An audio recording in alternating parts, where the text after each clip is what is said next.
Önce ferdi olarak herkes kendi ailesinde, kendi çocuklarının eğitiminde gereken tedbirleri almalı. Mesela çocuğuna uyuşturucunun zararları ve dinimizin emirleri doğrultusunda haram bir şey olduğunu bilinç altına yerleştirilmesi, çocuklarda bilinç altına yerleştirilmesi, toplumsal olarak da bu gibi çevremizde uyuşturucu madde bağımlısı veya kullanıcısı insanları gördüğümüz zaman onlara yardımcı olmak, onların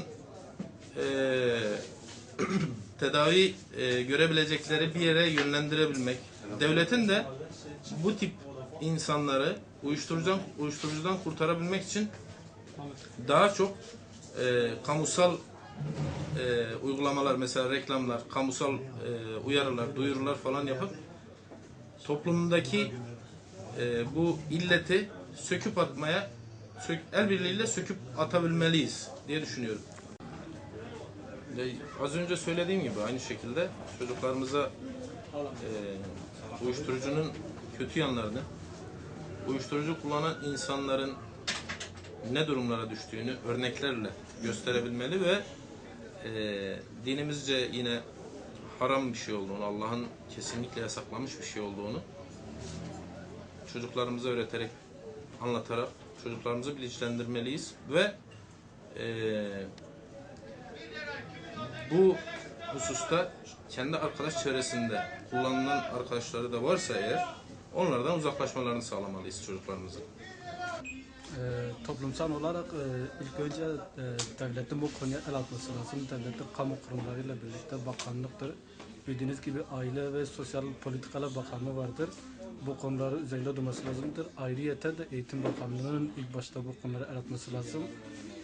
Devletin bu konuya el atmaması durumunda da bu konuda bu alanda iş yapan STK'lara yol açmalıdır.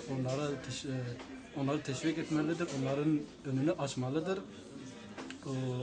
Ayrıyeten de toplumsal olarak bence yani konferanslar yapılmalıdır. Halk bilinçlendirilmelidir. Halkın bu tür olaylar, vakalar karşısında polise ihbar etmelidir. Bazı insanlar bu konuda şikayet etmekte ya da ihbar etmekte korkuyorlar. Bu korkularını yenmelidirler. Bu illetle savaşmak için kesinlikle korkularını yenmelidirler. Bu gelecek içiniydi. Bir de dediğiniz gibi 3000 kişi satıyormuş. Bir de kullanma yaşı 12'ye inmiş. Bu gerçekten vahim bir durum. Müslüman bir toplumda İslam'ın hakim olduğu, yani sözde İslam hakim olduğu, halkın %99'u Müslüman olduğu söylendiği bir ülkede bu kadar vahim bir durum oluşmuşsa bunu sorgulamak lazım. Bunun altında yatan sebeplerini araştırmak lazım. Bunu iyice tahlil edip sonuçları üzerinde düşünmek lazım ve bunun üzerinde çözümler üretmek lazım. Bu konuda ilk başta en önemli görev aileye düşmektedir, ebeveynlere düşmektedir. Ebeveynler içerisinde de en önemli bu görev anneye düşmektedir. Annenin sıkı bir eğitimi olması lazım. Onun dışında okulda olmaktadır. Zaten bildiğimiz kadarıyla genellikle uyuşturucuya başlama, uyuşturucuyla tanışma zamanı eğitim, yani okul döneminde oluyor. Genel olarak okul köşelerinde bu satışın yapıldığını biliyoruz, duyuyoruz, haberlerde olsun. Onun için öğretmenlere de bu konuda görev düşüyor.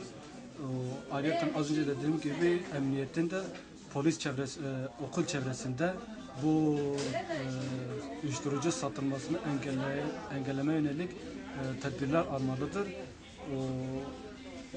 Bu konuda iş yapan STK'lardan, Yeşilay gibi İslami STK'lardan yardım alınmalıdır.